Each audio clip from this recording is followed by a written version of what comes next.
before we get started, Observer, and by extension this review, contain flashing lights and images that may be triggering to people with epilepsy. I have to say, out of this and Layers of Fear, I was much more excited for this game, Observer. It seemed like a really interesting cyberpunk adventure with lots of surreal imagery, and whilst that is definitely the case, I am happy to report, and it is also very unique in the way that it tells some parts of its story. The most difficult thing to wrap my head around going into this review is a really basic question. Do I actually like Observer? Hello everybody, my name is Sam Harkin, doing another video review for 8-Bit, and this time I will attempt to sort out my opinions on Observer.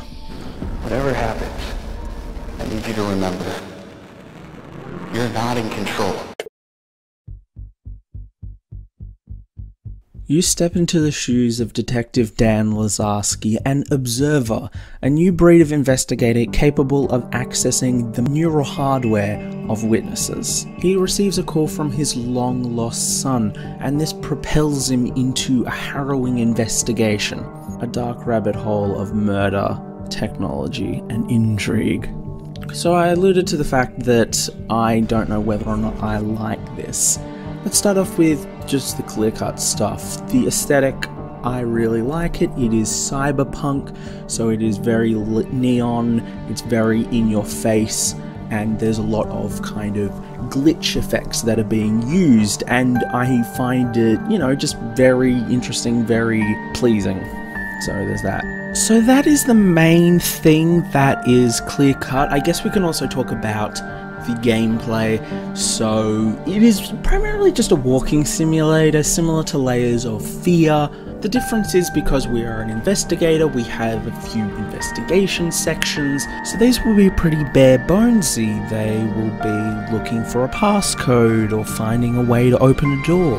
And to help you with that, you have different vision modes, one that lets you find technology really easily, one that lets you find biological samples really easily, and later on in the game, because I mean there's a horror game, of course we're going to use this, there's a night vision mode. Technically there are some stealth sections in this that involve like monsters, which I like to call Bluetooth because it made it less scary, but mostly it's walking sim stuff. Here's where we get to the difficult stuff. So the reason that I've kind of come to as to why I am so conflicted about this game is that it's very unpredictable.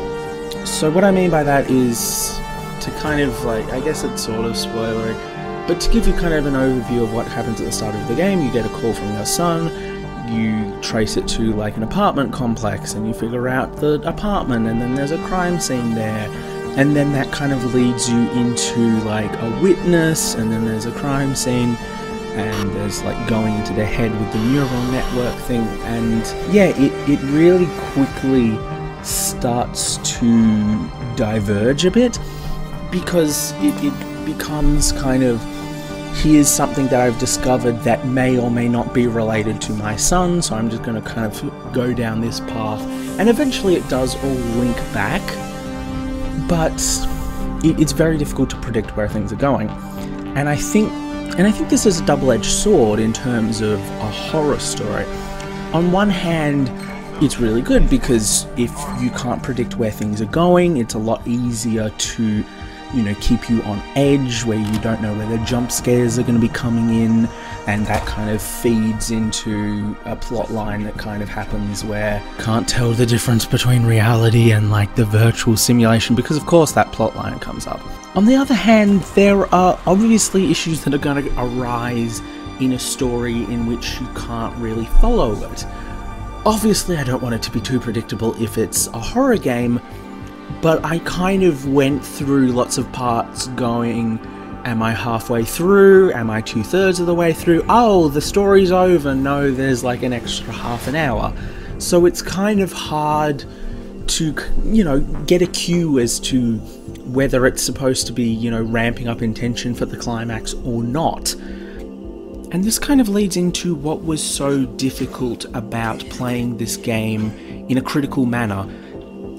The problem is that there are aspects that I like and dislike that are fairly similar to each other. There are moments of very low stress that I disliked because I thought it was too slow and I was just kind of trying to get to the horror part, but there are other parts where the slowness of it all adds to how creepy and unsettling it is. On the other end of the spectrum, we have jump scares that kind of happen for no reason that pissed me off because it just felt, really cheap. But on the other side of it, and this is something that I'm going to talk about a bit because it is what I think makes this game unique, as I said at the start, the way that they use high intensity moments I think are fantastic.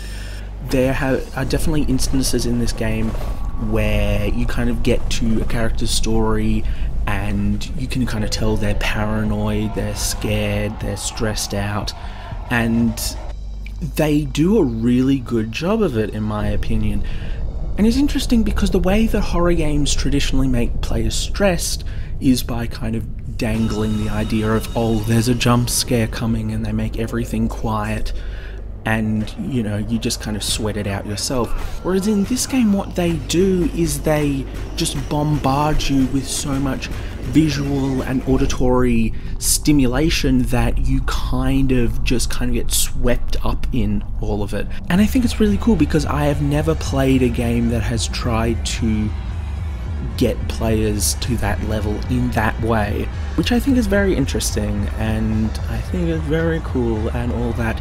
To sum up my opinion of it, I still don't know whether or not I think it is fantastic. I think it is definitely a bit of a results may vary as to whether you like a strong, structured narrative or whether you're fine with it being a bit more freeform. But what I will definitely say is that it is a very interesting experience, and I personally think it is worth trying just for the way that they handle stress and paranoia in the game.